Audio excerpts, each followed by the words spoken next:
Imagine waking up without an alarm clock, without coffee, and without a phone buzzing with notifications. No traffic waiting, no emails piling up, just the sound of birds outside, the chill of morning air, and the faint glow of firelight flickering in a dark cave. For thousands of years, this was the human morning routine. Simple, slow, and in sync with nature. Today our mornings begin with stress, screens, and endless rushing. But what if the boring routine of our ancestors actually held the key to healthier, calmer lives? In this video, we step back in time to explore what a caveman's morning really looked like, hour by hour, and what lessons we can still learn from it today. For early humans, mornings never began with the sound of an alarm clock or the vibration of a phone. They woke naturally, guided by their environment. The first light of dawn slowly crept into caves or shelters, signaling to the brain that it was time to transition from rest to wakefulness. Sometimes it was not light but temperature that acted as the signal. Just before sunrise, the air grew colder, and this drop in warmth made it uncomfortable to stay asleep for long. Other times it was the sound of life around them, birds calling, leaves rustling, or the faint stirrings of their own tribe, that nudged them into wakefulness.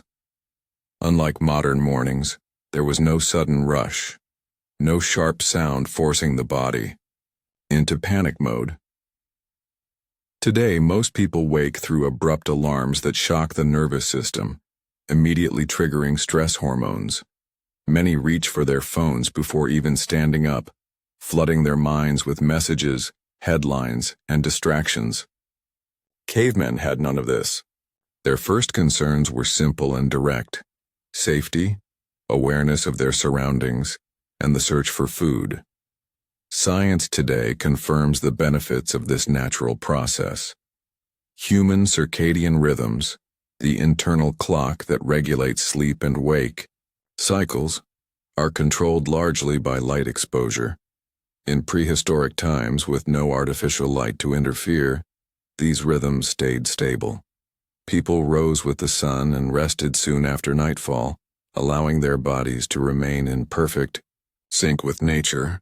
In contrast, modern exposure to late-night screens and artificial light often confuses the brain, delaying sleep and making mornings feel heavy and stressful.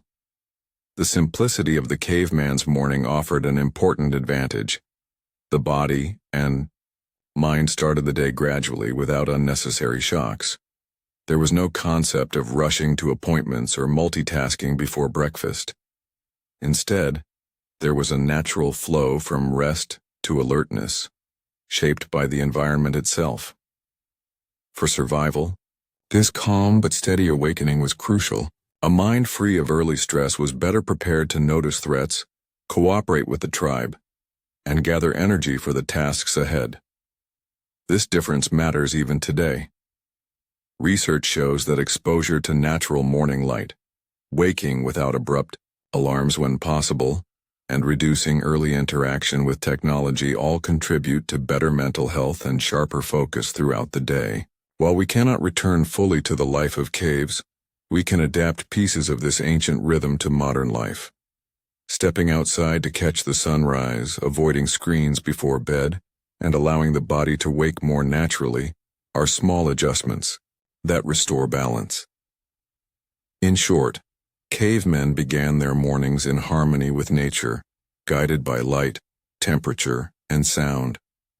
Their routine was not designed for productivity, it was designed for survival. But in that survival lay a kind of wisdom that modern life often overlooks. By comparing our noisy, stressful mornings with their quiet, gradual ones, we begin to see how much we have lost by breaking away from the natural rhythms our bodies still depend on. The caveman's day did not begin with a jarring alarm clock or the vibration of a phone under his pillow. It began with rhythm, the rhythm of nature, the rhythm of the body, and the rhythm of the community. In the pre-dawn darkness, the temperature dropped to its lowest point, and the faint light of dawn slowly filtered through the branches and hides that made up a simple shelter. Without opening his eyes, the caveman's brain had already received the signal. The night was ending. This was circadian rhythm in action, the same biological system that governs us today but is often disrupted by artificial lights, late-night screen time, and irregular schedules, where we shock our nervous systems awake with loud alarms and caffeine jolts. The caveman stirred naturally, stretching slowly, letting blood return to his muscles and joints that had rested for hours. As he awoke, he was not alone. Around him, the small tribe, perhaps 20 or 30 people, was beginning to stir as well. Humans are social creatures, and our nervous systems are designed to co-regulate. The soft shifts in breathing, the faint sounds of movement, even the subtle electromagnetic fields generated by the body signaled to others that it was time to wake. Unlike today, where mornings are often solitary, the caveman's morning was a collective event. Children would often be the first to rise, full of restless energy, while elders, who naturally woke earlier, might already be tending the fire that had been kept alive through the night. Fire was not just a tool for warmth or cooking. It was the very symbol of security and survival. Every morning, tending the fire was an act of renewal, a ritual that reminded the group they had made it through another night together. This gradual awakening carried no sense of urgency. There was no rush to beat traffic, no calendar filled with back-to-back obligations. Instead, there was presence. The caveman's first thoughts were not of unfinished tasks or looming deadlines, but of his environment. He listened to the wind, to the calls of birds, to the silence between sounds. Each clue mattered. The type of bird calls could suggest changes in weather or even signal danger. The smell of damp earth hinted at rain. This sensory awareness acted as the caveman's morning news feed and weather forecast rolled into one. For modern viewers, this may sound almost romantic, but it was a matter of survival. Being attuned to these signals often meant the difference between life and death. The first moments of the day were about alignment, with nature, with community, and with self. Modern science now tells us that waking gradually, with exposure, to natural light and gentle movement, reduces the cortisol spike that alarms and rushing often trigger in us today. In other words, the caveman's boring routine was biologically optimal. The stretching, the slow breathing, the group presence, all of it prepared the nervous system for the challenges of the day without overwhelming it. In contrast, modern routines often force us into fight-or-flight mode within minutes of waking, creating a baseline of stress that can linger all day. By the time the group gathered around the rekindled fire, the pace was deliberate. Conversations began, not about emails or schedules, but about dreams, the weather, or the plans for the day. Plans that were never written down, but lived in the collective knowledge of the tribe. Eating followed, but even this simple act carried deep meaning. Food was not consumed in haste or isolation, but shared communally, reinforcing bonds of trust and mutual survival. In modern terms, we might call this social regulation, a process where our nervous system stabilized through connection with others. The caveman didn't need a motivational podcast or a double espresso to feel ready for the day. He had something far more powerful: belonging. What is striking here is not just the slowness of this routine, but its purpose. The morning was not about maximizing productivity or hacking performance. It was about preparing body and mind for survival, danger, and cooperation. Stress was real, but it was acute and meaningful. Predators, weather, injury, or scarcity. Unlike today's chronic stress from emails, deadlines, and abstract worries, these stressors ended once the danger passed. The caveman's nervous system cycled through activation and recovery as it was designed to do, leaving him resilient rather than exhausted.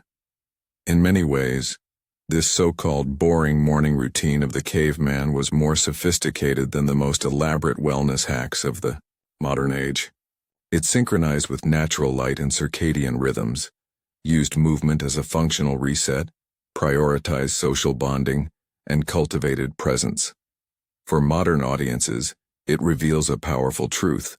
Our bodies are still running on caveman software. Every groggy morning, every coffee dependency, every anxious rush is a sign that we are out of sync with rhythms that guided human life for 99% of our history. This chapter of the caveman's routine shows us that mornings were not wasted time. They were foundational. The deliberate, unhurried awakening was not laziness but alignment. It was not about productivity in the way we define it today, but about resilience, connection, and preparation for whatever the day would bring. For the caveman, fire was more than a tool. It was the heartbeat of survival. Every morning, one of the tribe's first responsibilities was to check if the embers from the night before were still alive. If the fire had burned out completely, it meant trouble because starting a new one was no small task.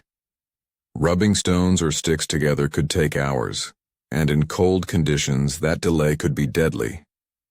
This is why through the night someone always tended the flames, keeping them alive with careful attention. By dawn the fire was stirred, fed with fresh wood, and brought back to life in a blaze that gave warmth, protection, and light.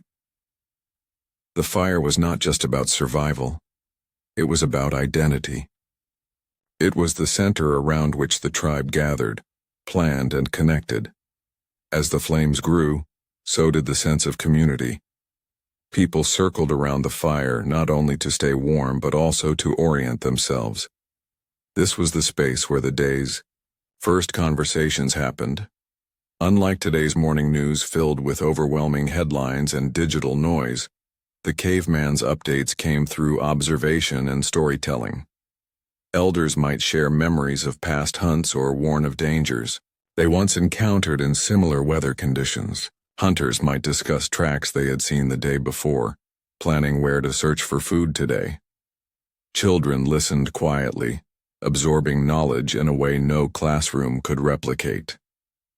Around the fire, information was not read from a screen, but passed directly from one generation to the next, each story carrying the weight of experience. The fire also set the tone for the group's mood. Warmth calmed the body, light soothed fear, and the shared presence of others reinforced belonging. In modern neuroscience, we would call this co-regulation of the nervous system. For the caveman, it was simply life. Sitting close to the flames, sharing warmth and exchanging words reduced stress hormones and created a sense of safety. Modern life rarely offers such collective grounding. Most people begin their mornings isolated, scrolling alone, often feeling disconnected before the day has even begun. The caveman's fire gathering, in contrast, ensured that no one started the day feeling alone or unsupported. The fire was also a tool of hygiene and health. Smoke kept insects away, flames boiled water, and heat cooked food that was otherwise unsafe to eat raw. A typical breakfast might include roasted roots, nuts cracked open with stones, or scraps of meat left from the previous day. It was not glamorous, but it was deeply functional.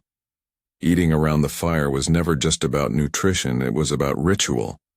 Food was shared, not hoarded, because in the wild, survival depended on trust. The act of passing food around the circle was a reminder that the tribe stood stronger together than alone. Modern viewers might consider such a breakfast boring compared to the options we have today. But the caveman's meal contained something we often lack: mindfulness. There were no distractions, no rushing, no eating while driving or working. Each bite was taken in presence, with gratitude for the fire that cooked it, the hunters who brought it, and the earth that provided it. Science today confirms that mindful eating improves digestion, reduces overeating, and strengthens mental clarity. Without even trying, the caveman's simple food rituals aligned perfectly with these modern health principles. There was also a deeper symbolism to fire. For early humans, fire represented control over nature. It was proof that they could shape their environment rather than be ruled entirely by it. Every morning, rekindling the fire was not just about physical warmth, but also about psychological reassurance. It told the tribe that they were not helpless, that they carried within them the power to survive, adapt, and thrive. This confidence mattered because the challenges waiting beyond the circle of light were many: predators, hunger, storms, and conflict. The fire was the shield, the teacher, and the heart of their existence. In comparing this with our modern routines, the contrast is striking. Today, many people start their mornings by checking their phones, consuming digital fire, screens that glow but often burn our attention rather than warm our souls. We look for information, connection, and comfort in pixels, but what we often find is anxiety, distraction, and stress. The caveman's fire, on the other hand, created connection instead of division, clarity instead of noise, and calm instead of chaos. It was not about consuming endless information, but about focusing on what mattered most for survival. This chapter of the caveman's morning shows us that what may look boring on the surface was in truth profound. Sitting around a fire, eating a simple meal, and sharing knowledge may not compare to the drama of modern entertainment or the rush of digital updates, but it gave the tribe something we still crave today: warmth, belonging, and meaning. The fire was not just a physical flame, it was the flame of community, wisdom, and hope that kept humanity alive through the most uncertain mornings of our past. Once the fire was alive and the first meal was shared, the caveman's focus shifted to the most critical task of the day: securing food. Survival was a constant balance between hunger and supply. Unlike today, where food is stored in refrigerators or delivered within minutes, there was no guarantee of the next meal. Every day was a fresh start, and the morning routine naturally flowed into preparation for hunting and gathering. The process began with observation. Hunters studied the ground around their shelters, looking for tracks pressed into the earth, hoof marks, claw prints, or trails where grass was bent under the weight of animals passing during the night. The air itself carried clues. A faint musk might indicate nearby deer, while the cry of crows circling above could hint at carrion, suggesting predators were already feeding somewhere close. These details were not ignored. They were the caveman's morning data points gathered without pen, paper, or technology. Preparation was never chaotic. It was methodical and deliberate. Stone tools were inspected, sharpened against rough rocks, and tied securely with sinew to wooden shafts. Spears, clubs, and primitive knives were tested, not just for function but for trust, because the difference between a strong weapon and a weak one could decide whether a hunt meant nourishment or injury. Hunters smeared their bodies with ash or mud, reducing scent and blending into the environment. This act, seemingly simple, was as strategic as any camouflage a modern soldier might use. Meanwhile, gatherers, usually women and children, prepared woven baskets or leather pouches for collecting nuts, berries, and roots. The tribe worked as a unit, each person's role vital, each action rehearsed over generations until it became instinct. Before the hunt began, there was silence. Not a fearful silence, but a mindful one. Hunters closed their eyes, breathing slowly, aligning their energy with the task ahead. They did not think of productivity or goals as we do. They thought of necessity. Their bodies tuned themselves to the rhythms of the land, because distraction could mean missing a sound, a shadow, or a movement that signaled prey or predator.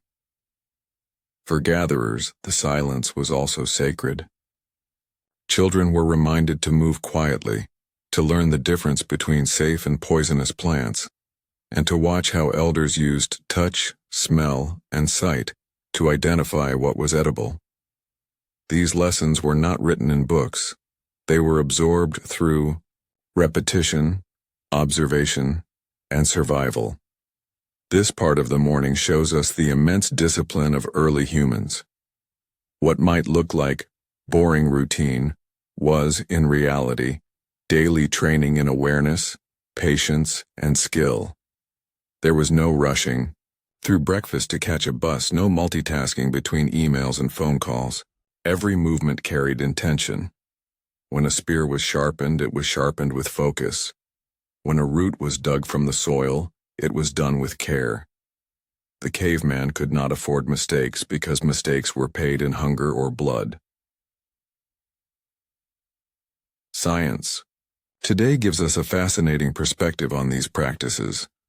The deliberate preparation, the careful observation of nature, and the ritual of silence before action all resemble mindfulness techniques now promoted for mental health and performance. Where we attend workshops to learn focus and patience, the caveman lived them naturally, every morning without labels or programs. His survival depended on presence, and so his presence was complete. Modern humans, in contrast, often begin their day scattered, thinking of a dozen tasks at once, distracted by messages and notifications.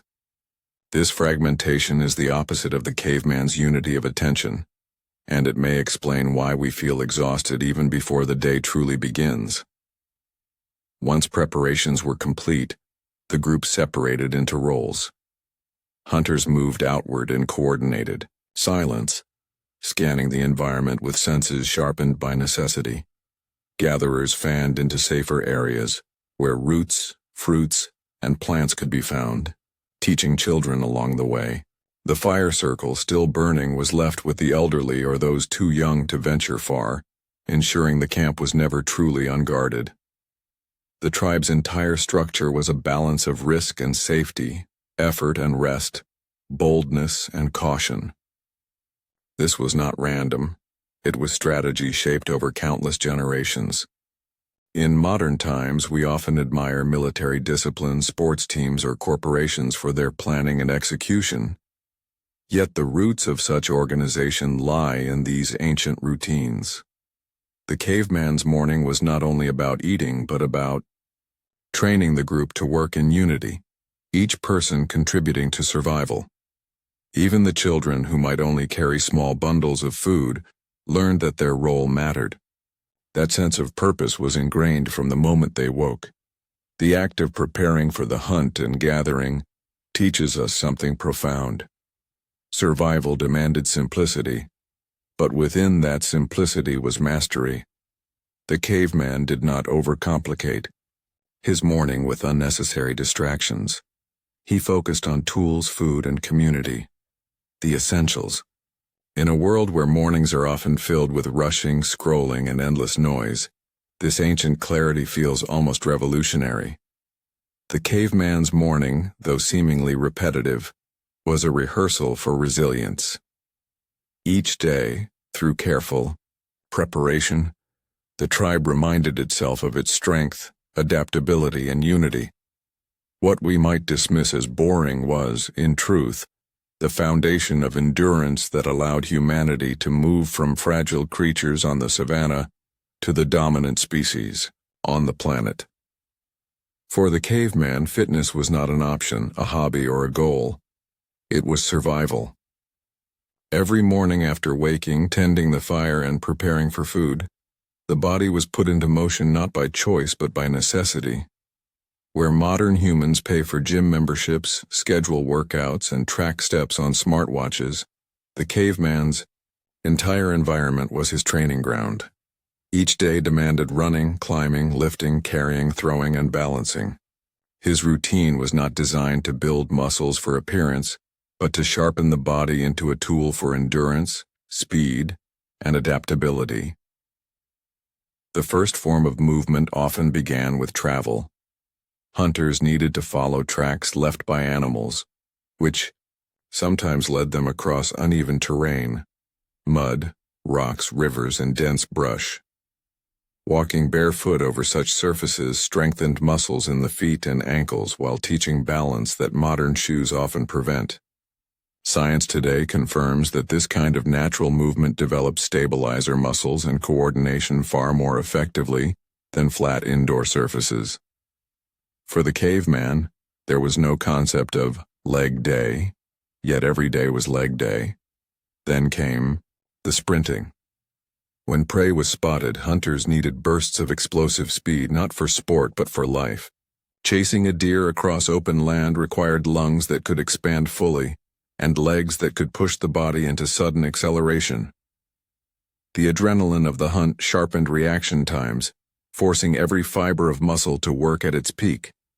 Unlike modern workouts, which often isolate muscles, this natural form of sprinting engaged the whole body. Arms pumping, core tightening, eyes locked on the moving target. Even short chases trained the body in ways most structured exercise cannot replicate.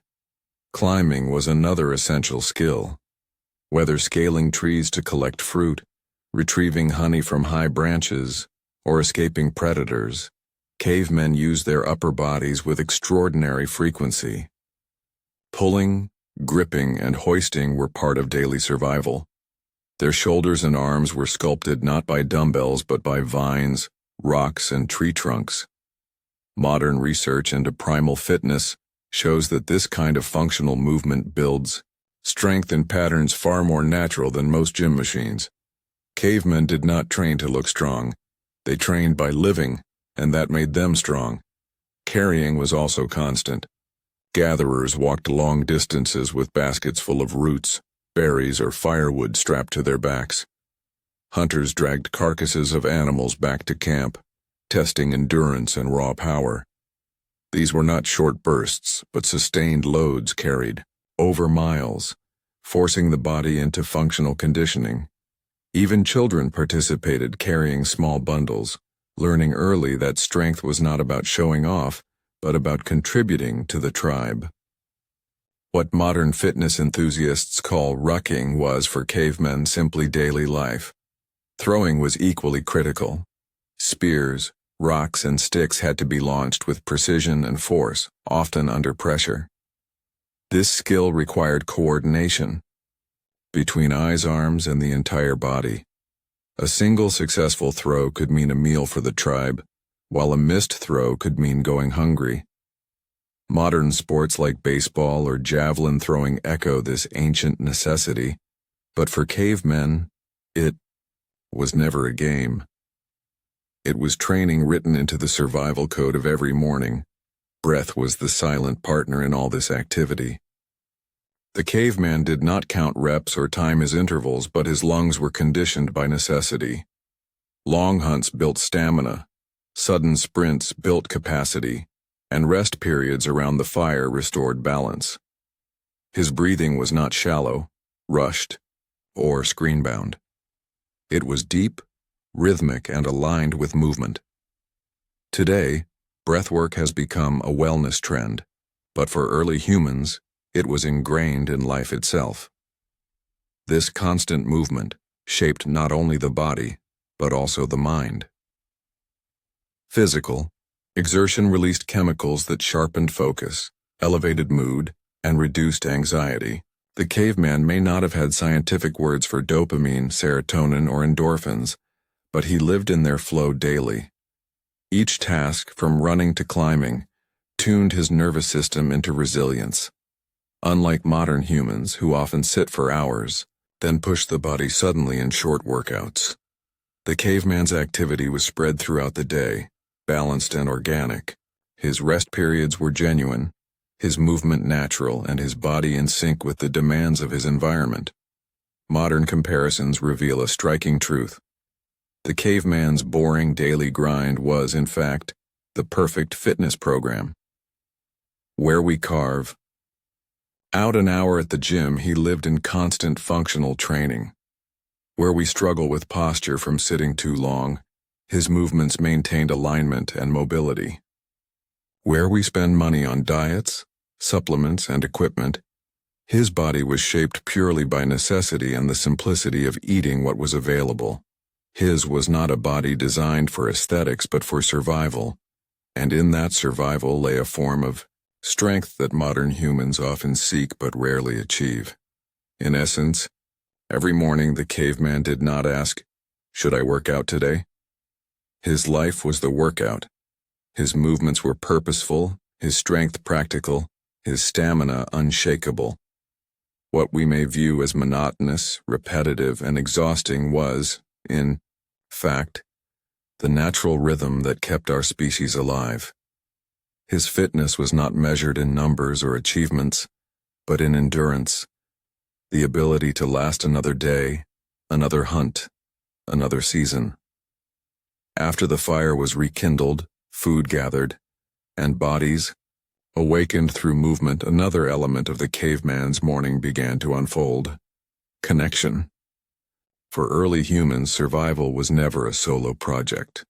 It depended on cooperation, trust, and shared knowledge. The fire circle that provided warmth also became the stage for one of humanity's oldest and most powerful traditions: storytelling. In a world without writing, books, or screens, stories were the glue that held the tribe together, transmitting wisdom, history, and meaning across generations.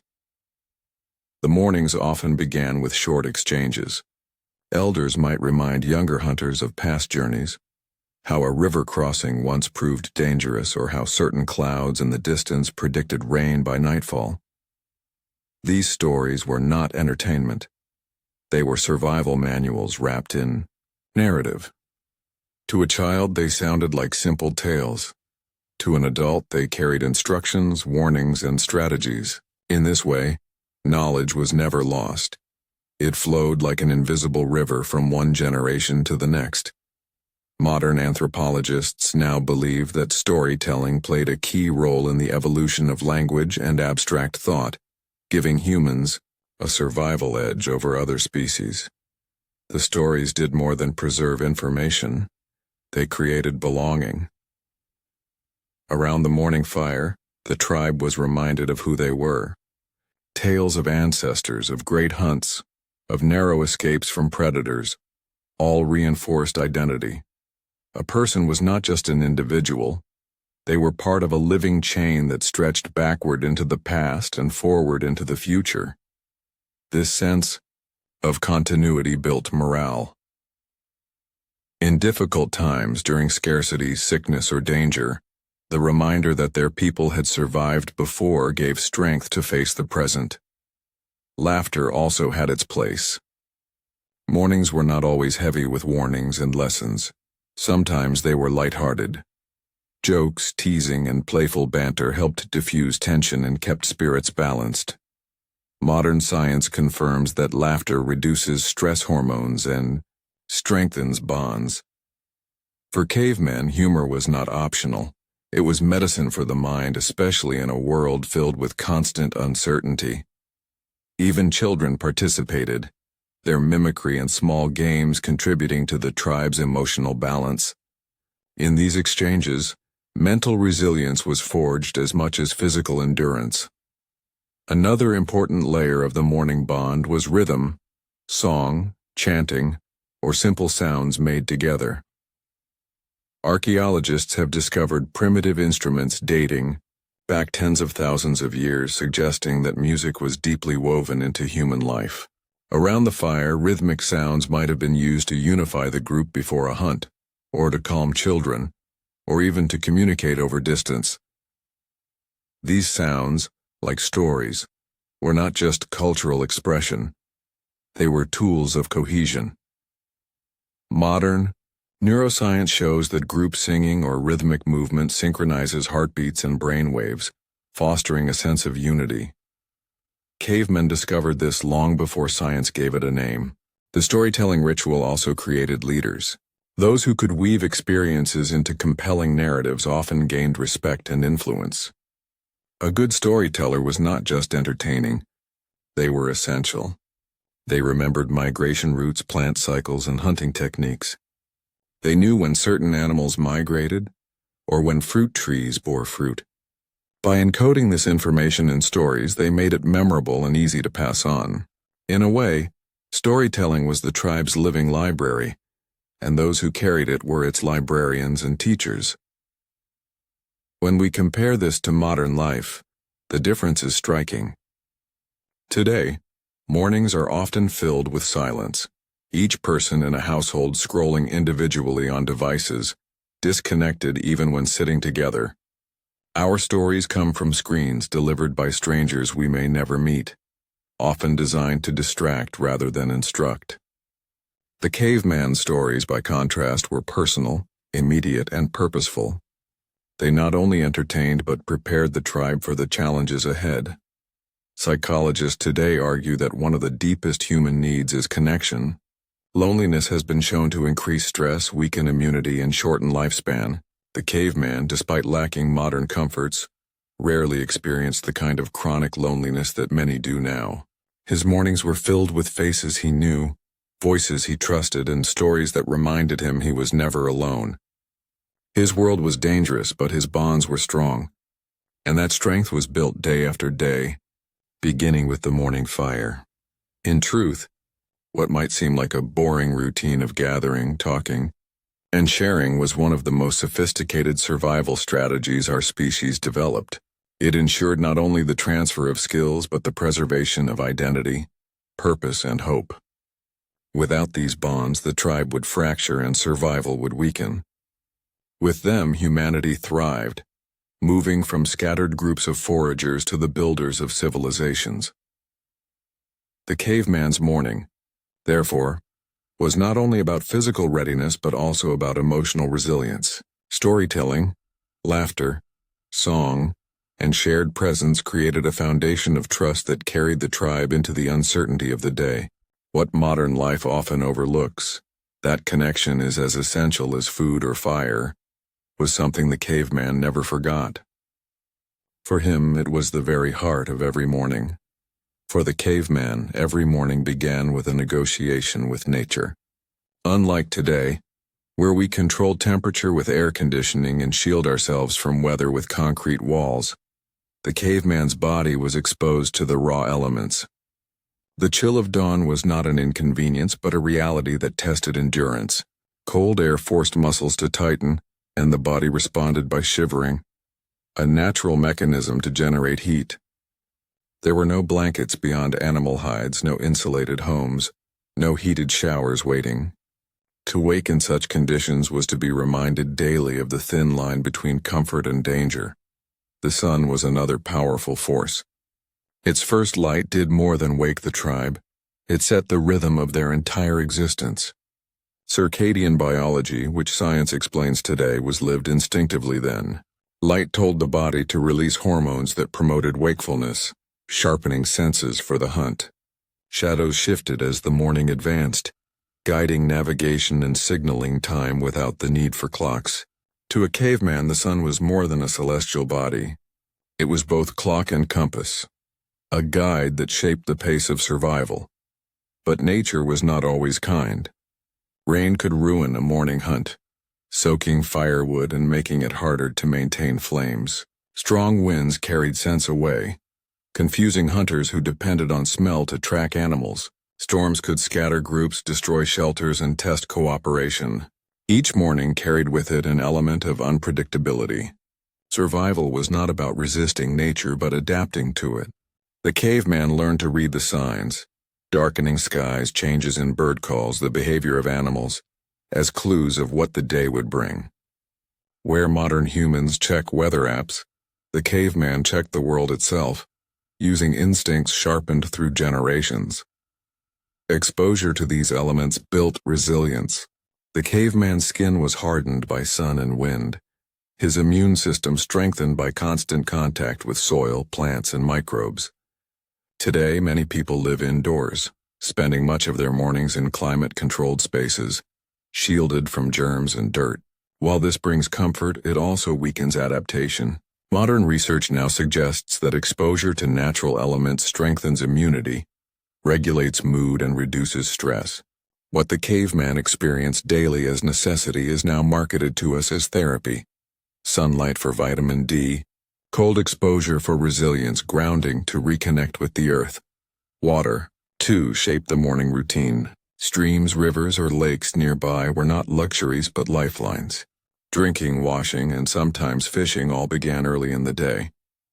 Fetching water was often a communal task, done before the heat of the sun grew strong.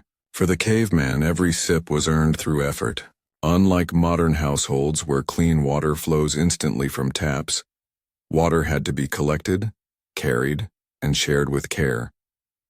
This daily ritual reinforced awareness of scarcity and value. Every drop mattered, and waste was unthinkable. Fire and water together symbolized the balance of the elements. One represented warmth and safety, the other represented purity and life. To manage both in the morning was to secure the basics of survival. Yet even these essentials were fragile. Too much rain could drown a fire. Too much sun could dry streams. Living so close to nature meant constant awareness of how quickly conditions could shift. This awareness built humility. The caveman understood, perhaps better than we do today, that humans are not separate from nature but part of it. Facing the elements also meant facing wildlife. Morning sounds were not just background noise.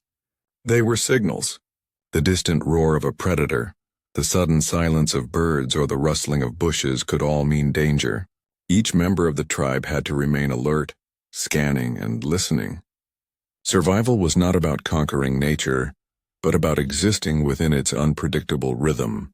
Modern humans, waking in safe rooms with locked doors, rarely think of danger as part of their mornings. For the caveman, it was always present, always near, always demanding attention. What might appear to us as hardship was also training. Every cold morning toughened the body. Every storm refined instincts. Every interaction with nature taught lessons no classroom could match. Instead of resisting discomfort, the caveman adapted to it, turning challenge into resilience. Modern science echoes this wisdom, showing that exposure to small stressors like cold, heat, or hunger can make the body stronger, healthier, and more capable. The caveman's boring mornings, spent adjusting to the weather and reading the world, were in fact perfect conditioning for life. In essence, the elements were both enemy and teacher. The cold forced creativity, the sun guided time, the rain tested cooperation, and the wind carried messages. Nature shaped the caveman's morning in ways modern humans rarely experience. By facing the elements instead of avoiding them, early humans developed resilience that allowed them not only to survive, but eventually to thrive. The boring routines of checking the sky, tending the fire, and fetching water were not just chores. They were lessons in humility, adaptability, and endurance, the very traits that built the foundation of our species. When we look back at the caveman's morning, it might seem dull, repetitive, even primitive compared to the buzzing alarms, steaming coffee, and endless notifications that define ours. But within that simplicity lie lessons that modern life has almost forgotten. The caveman's routine was not built around convenience or luxury, but around balance with nature, community, and survival. In stripping away the noise of modern mornings, we uncover truths that are deeply relevant today. The first lesson is simplicity.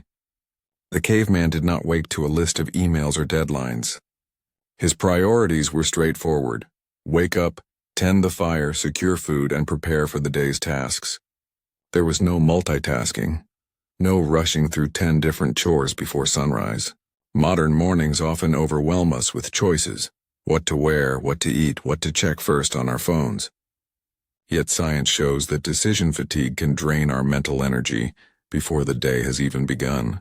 The caveman's minimal routine demonstrates the value of focusing only on what truly matters. The second lesson is connection with natural rhythms. Cavemen woke with the rising sun and rested when it set. Their bodies, guided by light and darkness, were in sync with circadian rhythms that modern humans often disrupt, with late-night screens and artificial light. Today, many people struggle with poor sleep, low energy, and stress, conditions that could be eased by aligning daily routines more closely with nature. Waking with sunlight, spending mornings outdoors, and allowing the body to follow natural cycles are not new hacks, but ancient practices. A third lesson comes from movement and resilience.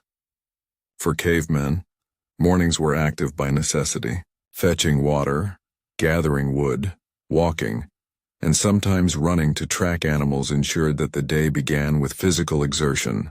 Compare this to the modern habit of sitting at breakfast in cars at desks. Movement, once unavoidable, has become something we schedule, often with reluctance, as exercise. The caveman teaches us that activity is not a separate part of life but woven into every task.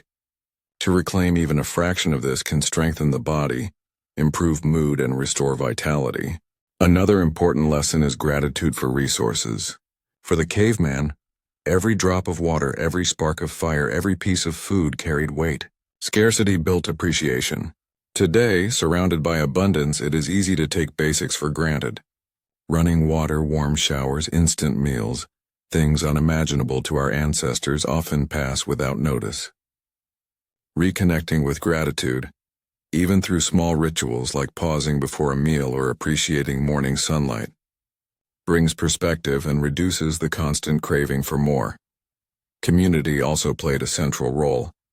Cavemen did not face mornings alone. Tasks were shared.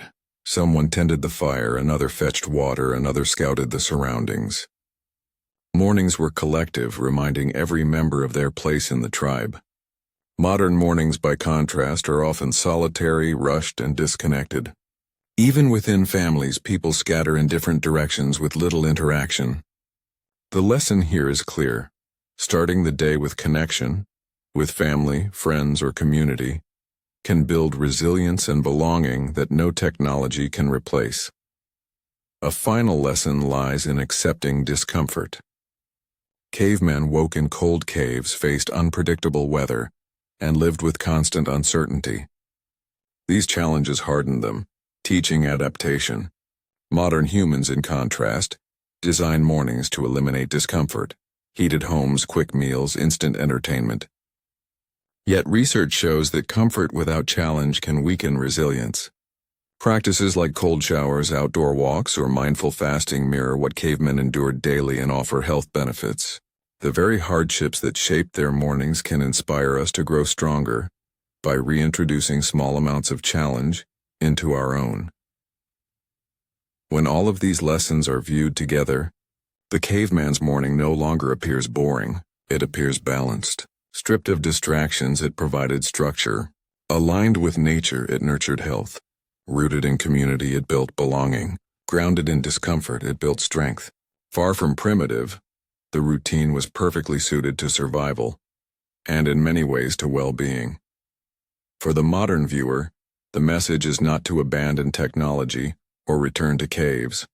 Instead, it is to recognize the wisdom hidden in simplicity. Start your morning with fewer choices and more focus. Step outside and let sunlight guide your body. Move naturally instead of sitting passively. Express gratitude for what is often overlooked. Share moments with others, even briefly, and allow a touch of discomfort to remind you of your own resilience. In the end, the caveman's boring morning was anything but meaningless. It was a rhythm of survival, a training ground for strength, and a foundation for the human journey. If we learn to adapt even a fraction of those habits, we may find that our modern mornings, crowded with stress and noise, begin to feel calmer, healthier, and far more human. And that was a glimpse into the boring yet powerful morning routine of the caveman. If you enjoyed this journey back in time, make sure to hit the like button, subscribe for more fascinating history and lifestyle breakdowns, and turn on the bell icon so you never miss a new episode. Thanks for watching, and I'll see you in the next video.